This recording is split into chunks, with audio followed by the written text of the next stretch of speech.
Showtime, showtime, showtime. I know you missed me. I know you will miss me. But I'm back. Another episode of The Final Circle is here, and I am here to take you guys through today's episodes. And what are we talking about today? Well, it's controllers versus touchscreen. Which is the better option? And can it ever be fair? These are the questions, that I'm trying to lay out for you going forward in this episode. So let's get right to it. First things first, thumbs versus triggers, swipes versus analog sticks. The battle has raged since mobile games hit the mainstream. We already know this. But again, today we're going to dive into these debates. But it might never be fair. It might never be fair, and it's okay. It's okay for it not to be fair.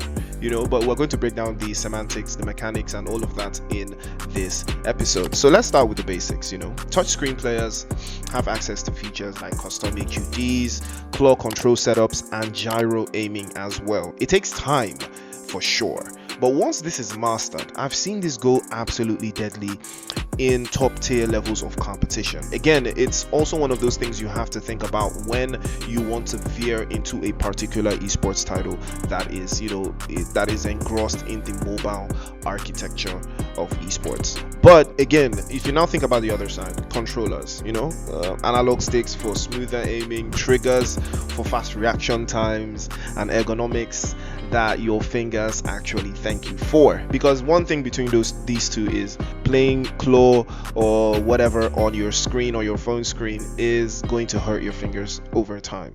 Here's the kicker. Neither side has a clear advantage 100% of the time.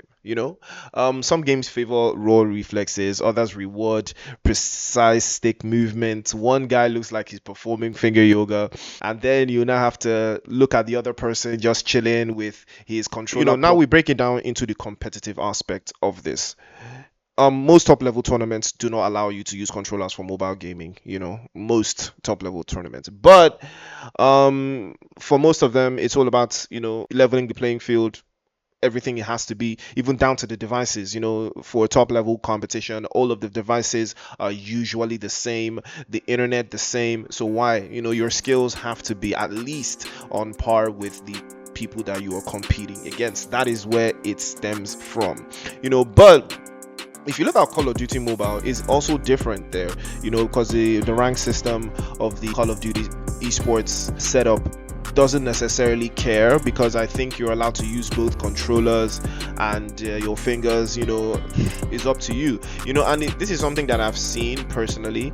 There was a time I used to participate in Modern Combat 5. I'm not sure if anyone remembers that title, but it was controller supported, and it was very, very, very fluid when you were using controllers. But I still had players that were so good using their fingers, it didn't matter. Controllers did not give you any sort of edge against those players. They were just that good.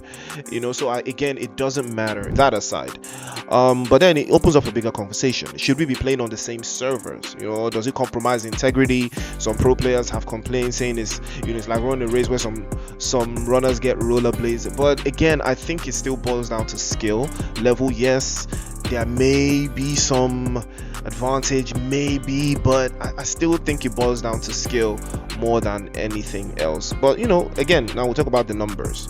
Some say controller players dominate in close quarters. Others argue touchscreen pros have better map awareness and micro adjustments thanks to muscle memory and more inputs.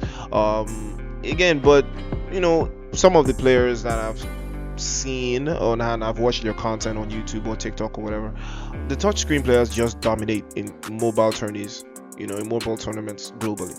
The stats just back it up. But I don't want to delve into the stats because it doesn't necessarily paint the most clear-cut pictures, but at a snap, it shows that controllers are just not as fluid as touchscreen. It still boils down to individual player skill. I personally believe individual player skill plays a particular very, very crucial role in how players participate in esports tournaments that are mobile related. So let me know what you guys think.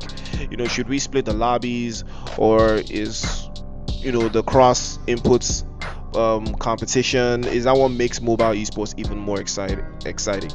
Let me know. Drop your opinion in the comments. And would you rather get outplayed by someone using a sweaty four finger claw on an iPhone 6, or a guy actually with controller and zero recoil? But you let me know. Next week we'll talk about something more exciting as well. So stay tuned and stay locked in. Thank you for being on this episode of the Final Circle. We'll see you at the next one.